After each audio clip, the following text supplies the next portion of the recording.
Hello YouTube, this is Morgan, Airspeed Prime here with my next Korra news update video. This is going to be my discussion and also showing off the preview pages for Legend of Korra Turf Wars Part 2. This book is going to be out January 17th in comic book stores, January 30th elsewhere.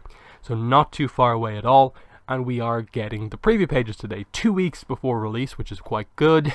And yeah, looks like we have 6 main preview pages, and then I suppose you'll see people over the course of the next couple of days maybe find other pages on Amazon through the Surprise Me feature. I wasn't able to get any. I checked on Amazon.com and UK, and both times when I tried to log in to see more pages, I didn't see anything new. So that said, it never really seems to work that way for me, so someone will probably find some other pages. But who knows, they might have stopped it this time out, and we may just have the main 6 pages that we have here. So it looks like we're getting the very first 6 pages of the book, and yeah, let's just jump in. So it's Turf Wars Part 2, of course, the middle part. Here's the cover. We get a look at the title page and some of the credits pages. Clean cover there. Yeah, credits, more credits, and then yeah, here's the first actual page.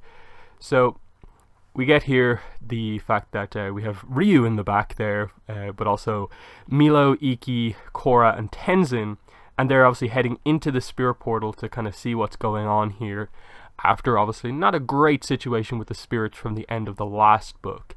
So she thanks everyone for coming in, and Tenzin of course says that the airbenders are always willing to help, especially when it comes to the spirits. And we get here that Korra says, I just hope you can help me convince them that the Avatar is and always will be the bridge between the physical and spirit worlds. After the battle last night, I'm afraid the spirits think I've turned my back on them.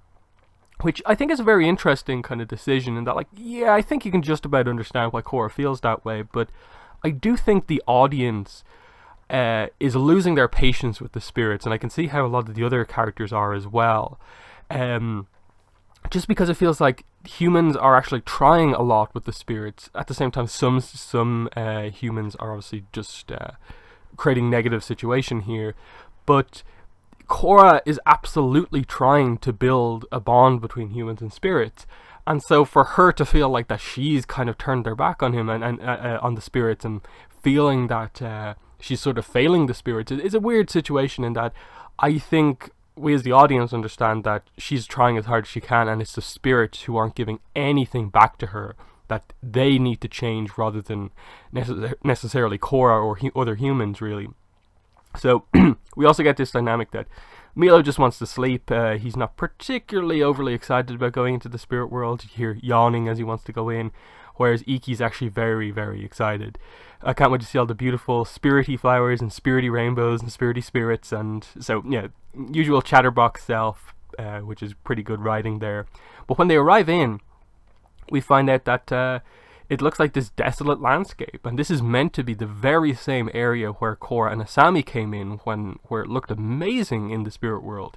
So this is a really, really notable kind of thing, that this looks so different.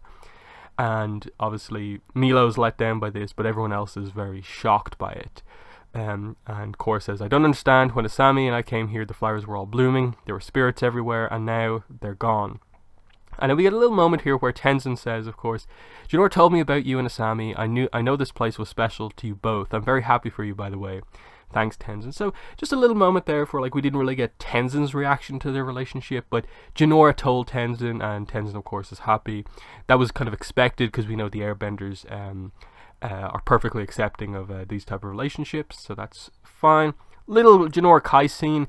Unfortunately, nothing overly personal. It's mainly just like addressing the situation rather than really establishing the dynamic between Jinora and Kai individually. How did this happen? Who's powerful enough to do this to the spirit world? Only the spirits are. But it doesn't make sense. Why would they destroy their own environment? That's a very interesting point that they decide to kind of let us know about, that this wasn't humans who destroyed this part of the spirit world. The spirits destroyed it themselves.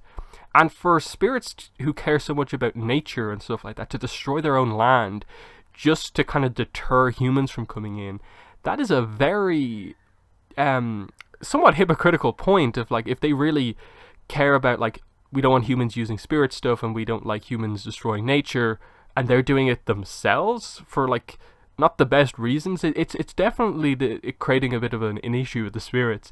Korra says it's to protect themselves. It's a warning. I think the spirits are trying to tell us they don't want humans to step foot in their realm ever again. But Iki goes to say, you know, but the spirit portal is still open. There's nothing stopping people from coming here. And Iki basically gets wrapped up by this kind of dying flower. Korra saves her, thankfully. It's just a little bit of an incident here. And everyone else begins to get attacked. Ryu gets attacked, and they all decide that they need to get back to Oogie. Jinora grabs Kai, I think, there, which is a fun little thing, just how agile the airbenders are. Milo escapes on his air scooter, not happy about the spirit world. Korra defends off the other vines attacking them, and they do all manage to escape safely on Oogie, as they kind of wonder, is everyone alright? But there is another problem. When they get out, we can see here the United Forces military is here, led by General Iroh.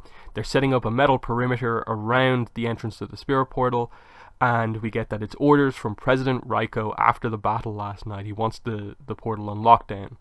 So I think, you know, this one sort of makes a little bit of sense, in that obviously a lot of our characters who are very spiritual are not going to be particularly happy about the portal being under lockdown, but it does make sense that if the spirit portal is really causing battles to almost take place every day in the city, you sort of have to perform a lockdown on it. Now, how exactly are they going to lock it down is going to be a very telling thing with regards to the fact that it's a pillar that extends who knows how far into the air.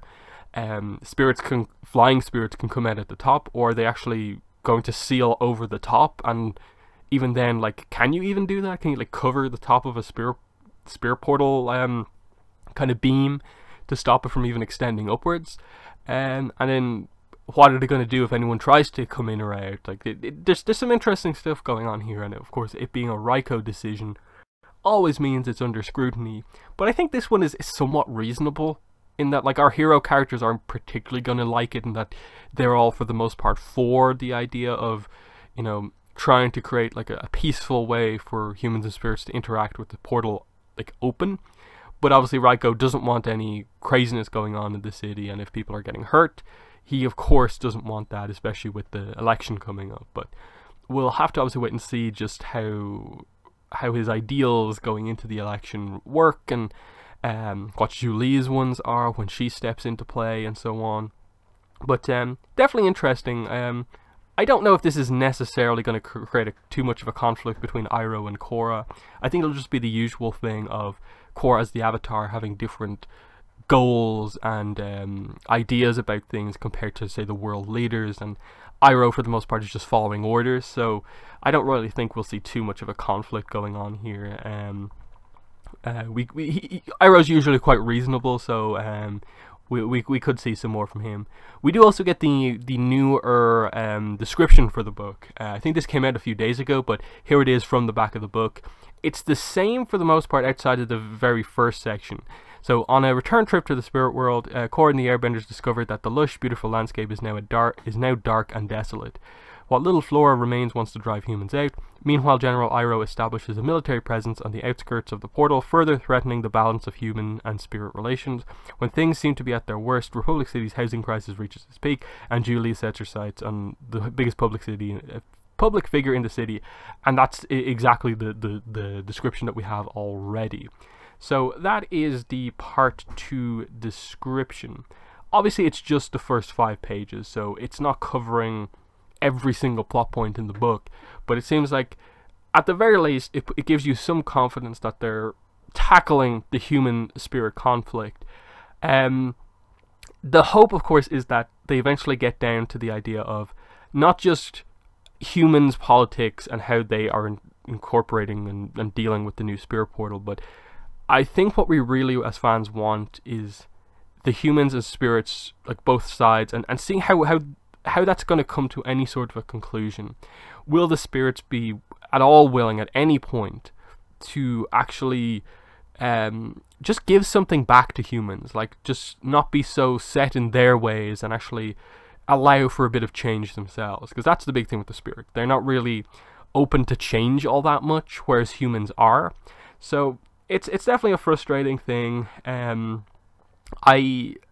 I hope it gets more time, because of course there's so many other plot points that aren't really being covered here, in that, like, there's still Raiko, Zhu Li in the election, there's still Asami, there's still Tokuga, there's still Wan Yong-kun, Mako and Bolin have to have some sort of a role in things.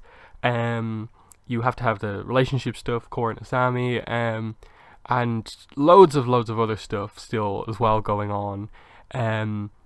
I hope this book really manages to bring things together, and it needs to be solid. It needs to, as the middle part of Turf Wars, it needs to kind of connect everything together. So I have high hopes for this. I think that this is a solid start for Turf Wars Part 2, and hopefully it remains a little bit more focused than Part 1 was, like we have so far. Art-wise, I think it seems roughly the same. Of, like, there's obviously some inconsistency panel to panel, but the background stuff is really good. How she draws, like, the martial arts, the action is good.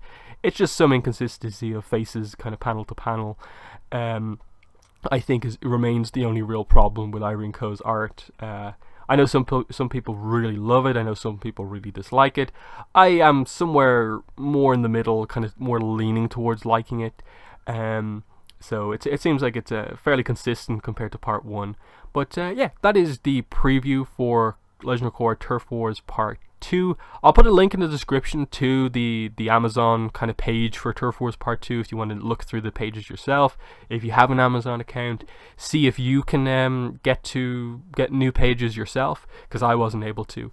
One final thing, actually, I'll show you is this. I did notice this when I was testing it out beforehand.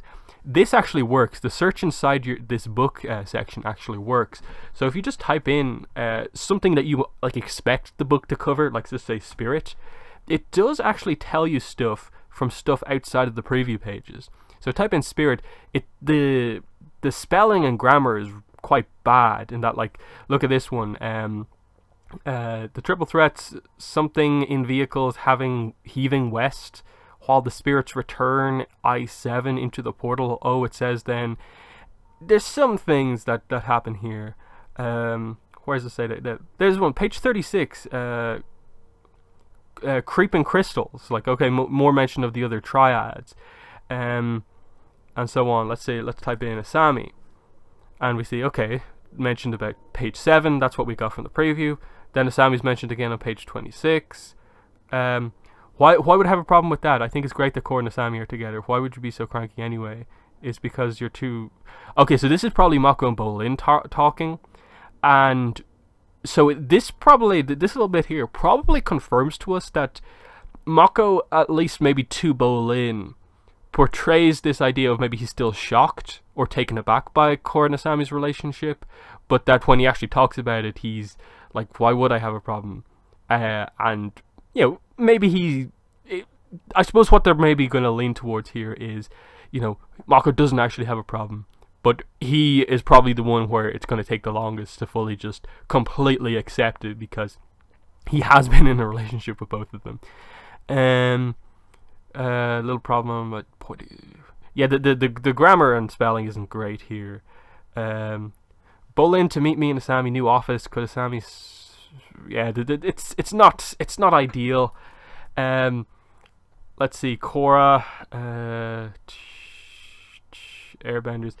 I tried some things, like, let's see, Tokuga. He only gets, see, I really would be shocked if Tokuga is only ever mentioned once in the entire book. So that's interesting. Let's see, I'll just type in the word half to see, do they ever, no. I was going for like half spirit, do they ever mention anything about that? Let's see, does Kaya get a mention? I don't know how accurate this is, at all. Let's see, we know Iroh's in the book now. Yeah, like, see, they don't even mention Iroh. Okay, here, General Iroh, so that's 410. Metal genders, you see, there's some weird things, like, on the page it clearly says metal benders and doesn't have all this stuff, so it's kind of weirdly put together. generous. But okay, like you see, you can get some better idea of what's going on in the rest of the book from this. But I'm gonna pretty much end the video there. I think this preview is okay. It's definitely got me a little bit more excited for the book. As I said, I just hope it's more focused compared to part 1. In the comments, let me know what your thoughts are on the start of Turf Wars Part 2 with these preview pages. But yeah, that's been the video. Thanks for watching, and bye.